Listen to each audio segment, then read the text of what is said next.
सुबह की हल्की हल्की धूप थी। रानो चिड़िया अपनी रसोई में बैठी हुई चूल्हे पर रोटियां सेक रही थी। उसकी सबसे बड़ी बेटी गुड़िया अपने छोटे छोटे परों से आटा गूंद रही थी, लेकिन गुड़िया की आंखों में थोड़ी चिंता झलक रही थी। गुड़िया चिड़िया अपनी माँ से सवाल करती है, मम्मा, आप रोजाना सुबह सबसे पहले उठ जाती हो, फिर ना जाने कितनी बार उड़कर हमारे लिए दाना लाती हो, फिर हमारे लिए खाना भी पकाती हो, कपड़े भी धोती हो, बर्तन भी धोती हो, घोंसला सजाती हो और ऊपर से हमें दिन भर सिखाती भी रहती हो। मम्मा, क्या आपको सच में थकावट महसूस नहीं होती? कभी कभी तो मैं सोचती हूँ कि आप तो सुपर मम्मा हो। इतना सुनकर रानो चिड़िया हंसने लग जाती है। गुड़िया बेटी, थकावट तो होती है, शरीर भी कभी कभी जवाब देने लगता है, पर जब तुम सबकी मुस्कुराहट देखती हो और तुम्हारे इन नन्हे नन्हे पंखों से काम करने की कोशिशें देखती हो, तो मेरी सारी थकावट हवा में उड़ जाती है। मेरी बच्चियों, माँ की असली कमाई उसकी संतानें ही होती हैं। अपने बच्चों की हंसी और उसकी सलामती एक माँ के लिए सबसे ज्यादा अजीज है। जब तुम लोग मेरे पास होती हो तो ऐसा लगता है जैसे मेरी मेहनत को पंख लग गए हो और मैं 7 आसमान पार कर जाऊं। तुम सब मेरी दुनिया हो मेरी बच्चियों। कालू कौवा और गौरी कवि दोनों एक पेड़ पर बैठे हुए रानो चिड़िया और गुड़िया की बातें सुन रहे थे।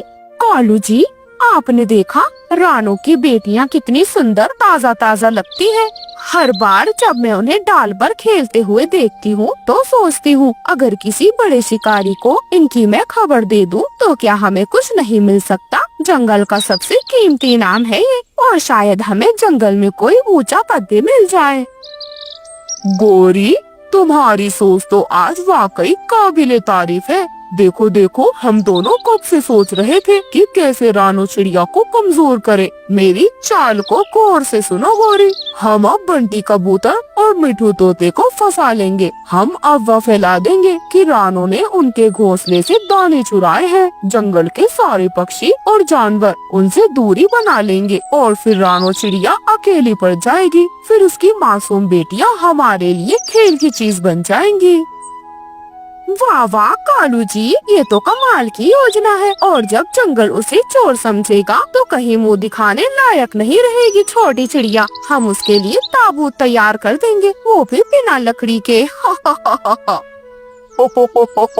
इस बार रानो की कहानी खत्म हो जाएगी और उसकी बेटियां हमारी मुट्ठी में होंगी, जैसे चावल के दाने। मिठू तोता पास के पेड़ पर बैठा हुआ उनकी सारी बातें सुन रहा था। वह फौरन उड़ता हुआ रानो चिड़िया के पास जाता है। रानो बहन जल्दी सुनो, अभी जो मैं सुनकर आया हूँ वो बहुत खतरनाक है। कालू और गौरी वो तुम्हारे खिलाफ एक गंदी साजिश रच रहे हैं। उन्होंने कबूतर और मुझे फंसाने का इरादा बनाया है। उनका इरादा है कि तुम्हें चोर साबित कर दिया जाए और फिर सब जानवर तुमसे मुंह फेर ले। बहन, हम चुप नहीं रह सकते। अरे मिठू भैया, आप ऐसे क्यों हाँप रहे हैं? मैं जानती हूँ कि वो दोनों कुछ न कुछ करने वाले हैं, लेकिन अब मैं शांत नहीं बैठूंगी। मिठू भैया, आप मेरी मदद करो और बंटी भैया को भी साथ लाओ। मैं उन्हें उन्हीं की चाल में फंसाऊंगी, लेकिन मेरी बेटियां पहले सुरक्षित हो जाएं, ये सबसे ज्यादा जरूरी है। और फिर मिठू तोता और रानो चिड़िया दोनों बंटी कबूतर के पास जाते हैं। बंटी भैया, मैंने आज तक किसी को दुख नहीं दिया, सबके साथ ईमानदारी से पेश आई हूँ, लेकिन आज मुझे तुम्हारी मदद चाहिए। बंटी भैया, कालू और गौरी झूठ बोल रहे हैं। मैंने तुम्हारे घोंसले से दाना नहीं चुराया। क्या आप मेरा साथ दोगे? क्या आप मेरे साथ खड़े रहोगे? क्या आप सच सामने लाने में मेरी मदद करोगे बंटी भैया? रानो, मैंने तुम्हें कभी बुरा नहीं पाया, और सच पूछो तो कालू और गौरी की आंखें मुझे हमेशा से डराती रही हैं। वो कई बार मेरे घोंसले के आसपास मंडराया है। अगर वो तुम्हें बदनाम करने की कोशिश कर रहा है तो मैं गवाही दूंगा और पूरी सच्चाई जंगल के सामने रखूंगा। तुम अकेली नहीं हो रानो, मैं भी तुम्हारे साथ हूँ। हाँ रानो, और मैं भी तुम्हारे साथ हूँ। तुम्हें डरने की कोई जरूरत नहीं है रानो। वहीं दूसरी तरफ कालू कौवे और गौरी कवि ने सभी जंगल वासियों को एक साथ इकट्ठा कर लिया था।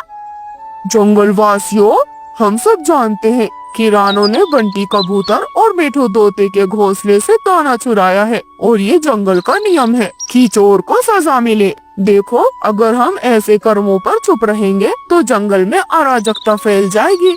कोई भी पक्षी कभी भी किसी का दाना चुराएगा, साथ साथ अंडे भी चुरने लगेंगे।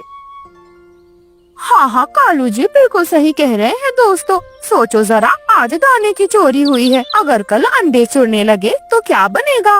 तभी रानो चिड़िया, मिठू तोता और बंटी कबूतर वहाँ पर आ जाते हैं। बंटी कबूतर गुस्से में कहता है, कालू तू झूठ बोल रहा है, मेरे घोंसले से रानो ने कुछ भी नहीं चुराया, बल्कि तू ही है जो हमेशा मेरे घोंसले के आसपास मंडराता रहता है। रानो जैसी सच्ची माँ को बदनाम करने की तू नाकाम कोशिश कर रहा है, तेरी सारी कोशिशें नाकाम हैं। हाँ दोस्तों, मैंने अपनी आँखों से देखा है जंगलवासियों, कालू और गौरी एक शिकारी को रानो की बेटियों की जानकारी देने की साजिश कर रहे थे। वो भी हमें फंसाना चाहते थे, लेकिन अब सच सबके सामने आ चुका है। कालू, गौरी, मैंने अपनी बेटियों को छुपा दिया है क्योंकि मुझे उनकी हिफाजत प्यारी है, पर आज यहाँ मैं अपने सम्मान के लिए खड़ी हूँ। एक माँ हूँ और एक माँ कभी हार नहीं मानती।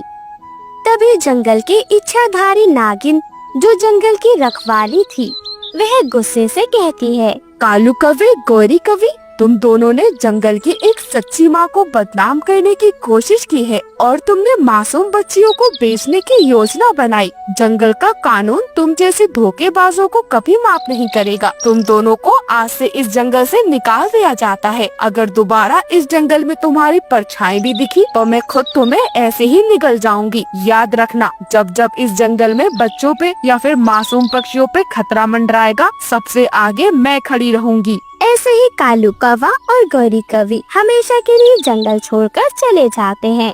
मेरी बच्चियों, तुम्हें डरने की कोई जरूरत नहीं है। जब माँ की ममता और सच्चाई उनके साथ हो तो कितनी भी बड़ी चाल क्यों ना हो, वो हार ही जाती है। रानो चिड़िया की बेटियां उसे गले लगा लेती हैं।